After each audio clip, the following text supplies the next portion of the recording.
आपल्याला सगळ्यांनाच आयुष्यामध्ये निवांत असा थोडा वेळ हवा असतो. पण घरातली कामं, जबाबदाऱ्या यामुळे तो वेळ आपल्यासाठी काढणं थोडं अवघडच होतं.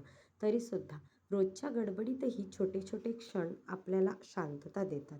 जसे की हे छोटे छोटे मदतीचे हात बघून खूप छान वाटतं आणि त्यांचाही वेळ जातो आणि आपलीही कामं होतात.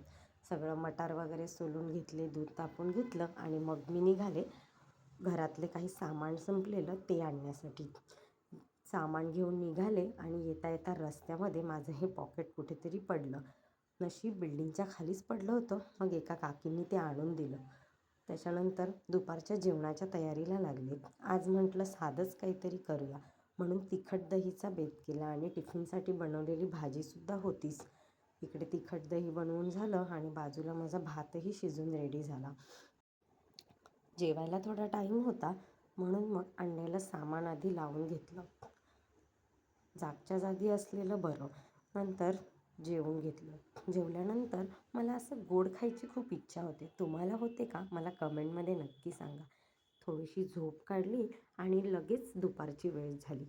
चहा पिऊन घेतला गरम गरम आणि संध्याकाळचा नाश्ताही बनवला. तर आता भेटूया नेक्स्ट व्लॉगमध्ये. थँक्यू.